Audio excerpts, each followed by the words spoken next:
प्रदीप जी, सीटें अभी आ रही हैं, लेकिन ये वोट परसेंट जरा समझाइए। 43, 41 क्या मतलब है इसका, और ये कैसे हुआ, इसके पीछे फैक्टर क्या है?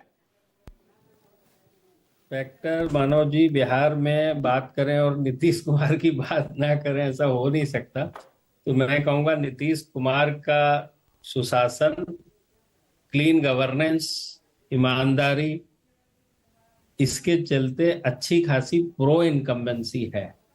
खासकर करीब करीब 50% आप थी मतदाता, यानी कि उम्र के लिहाज से बात करूं तो भी, और यदि महिला पुरुष के हिसाब से बात करूं तो भी, क्योंकि बिहार में 18 से लेके 39 up to 18 to 39 years of age group contributes जो है 50% मतदाता है। मतदाता की बात कर रहा हूँ, 50% है, और बाकी जो 40 ऑनवर्ड्स के जो बचे उम्र, उनके 50% है।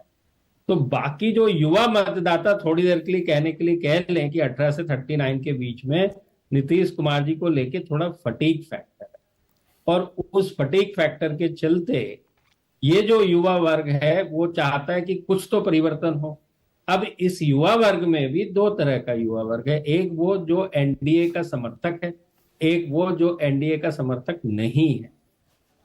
तो जो एनडीए के समर्थक है वो चाहते हैं कि क्यों ना इस बार बीजेपी की सरकार या जो मुख्यमंत्री बन जाए, लेकिन जो 50% बाकी के बच्चे महिला, अब महिलाओं के अंदर जातिगत समीकरण भी है और महिलाओं में ये युवा वर्ग भी शामिल है। तो उसके चलते ये जो आप देख पा रहे हैं 43 टू 41, ऐसा लगता है कि करीबी मामला लगता है उस लिहाज से। अब सीटों के लिहाज से क्या परिवर्तन होगा, बस थोड़ा और इंतजार कीजिए, उसी के ऊपर सारी की सारी जद्दोजहद चालू है। अरे प्रदीप जी, कितनी देर में बताएंगे सीटें? अब दीजिए ना, हो गया आप कितना और धड़कनें बढ़ाएंगे सबकी? आसान नहीं है कि जब आप ये देखिए, मानो यदि कि ये मुकाबला बड़ा अंतर होता है 5% के ऊपर दो पार्टियों के बीच में, हाँ। तो हमारा काम आसान हो जाता है। लेकिन जब मुकाबला करीबी हो तो बहुत सारी ऐसी सीटें होती हैं जो 1 और 2% से इधर और उधर बैठी हुई हैं। और आप जानते हैं कि एक्सेस माई इंडिया जो है हर एक सीट के ऊपर एग्जिट पोल कह लीजिए या पोस्ट पोल कह लीजिए, वो करता है। हाँ। और इसी के चलते हम छोटी छोटी पार्टियों का भी जो है आपको आकलन बता पाते हैं कि कौन सी छोटी पार्टी भी, यहां तक कि आईआईपीसी की जैसी छोटी पार्टी जो महागठबंधन में शामिल है, उसका भी आकलन करके बता पाने में सक्षम हो पाते हैं। ठीक है। हाँ, सुकेश कुछ कह रहे हैं। हाँ जी, सुकेश बोल रहा हूं। मैं ये जानना चाहता था कि थोड़े बहुत अंतर से तो ये हुआ है कि जिसको ज्यादा वोट भी थोड़ा बहुत आया है वो चुनाव हार गया है। अब पहला जो आपने बता दिया, तो दोनों के समर्थक ये सोच रहे होंगे कि 2% का अंतर है। क्या 41% वोट पाके कोई गठबंधन जीत जा सकता है और 43% वोट पाके हार जा सकता है क्या?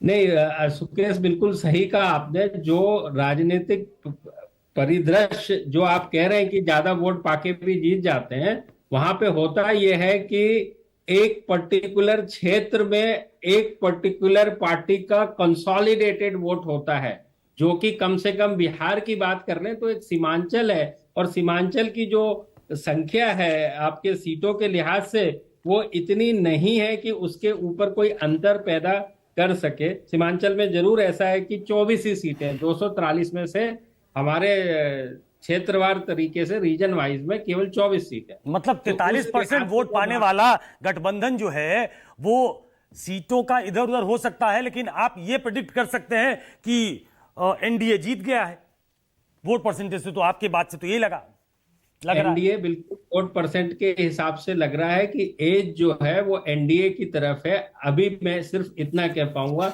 एक बार सीट सामने आ गई तो पूरे के पूरे कॉन्फिडेंस के साथ कह पाऊंगा कि किसको कितनी सीटें क्या मिल रही है। इसको देख के ये क्लियर कट लग रहा है कि अच्छी खासी एज जो है वो एनडीए के पक्ष में। प्रदीप जी, मैंने एक सवाल और करूं।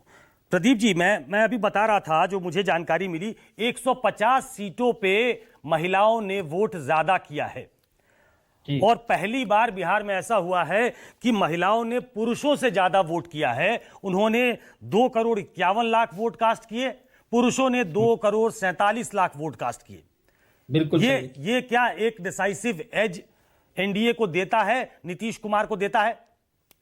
ये बिल्कुल एज देता है, लेकिन जो 4 लाख है, जब आप बात करते हैं इसको 4,98,00,000 में, तो एज तो जरूर देता है, इसमें तो कोई संदेह नहीं है, बट सवाल उठता है कि कितनी बड़ी एज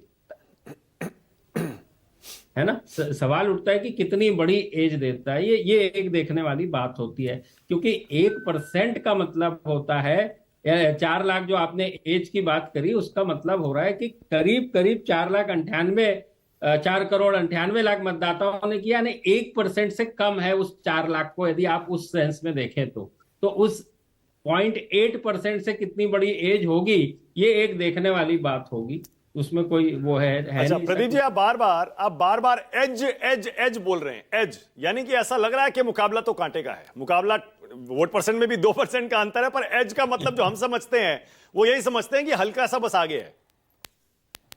अब उसके लिए अब हल्का पूरा उसको एक्चुअल नंबरों में ही डाल दें तो अच्छा है, बजाय इसके कि हम इन्हीं शब्दों में घूमते रहें। हाँ, कितनी देर में बताएंगे सीटें प्रदीप जी?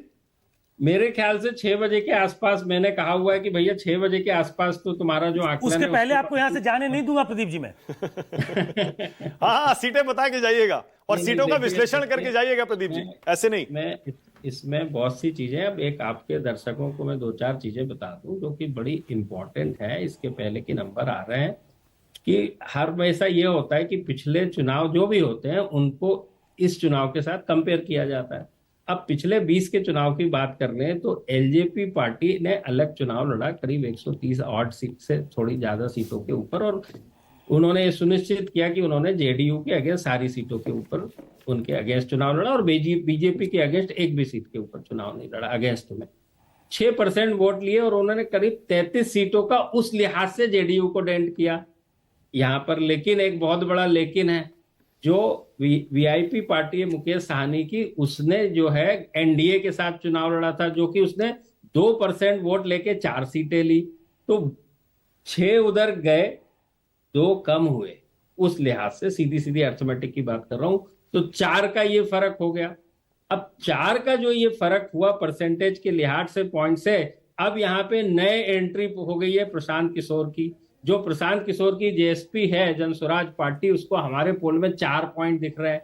तो अब इस 4 पॉइंट में क्या हुआ है कि 3 पॉइंट तो आ रहे हैं जो मतदाता है ज्यादा करके एनडीए के, और 1 पॉइंट आ रहा है गठबंधन का, एक बोलचाल की भाषा में कह लीजिए। तो ये जो वोट आ रहे हैं 4%, इसमें करीब 70 से 75% वोट जो समावेश जो है वो एनडीए के मतदाता का है, और करीब आधा से 1% जो है एमजीपी का, और बाकी जो बचा वो अदर से आ रहा है, जितना भी प्रशांत किशोर को ये 4% वोट मिल रहा है।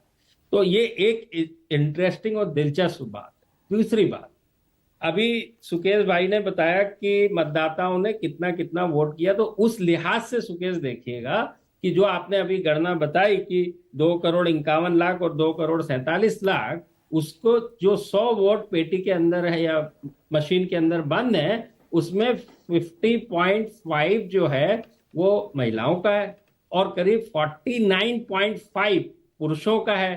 बट यहां स्टोरी खत्म नहीं होती है। स्टोरी असल में ये है बिहार के संदर्भ में कि जो पिछले बार 57% के आसपास वोट होता रहा है, लोकसभा की बात कर लीजिए या विधानसभा की बात कर लीजिए, वो अब 67 हो रहा, 57 से 67।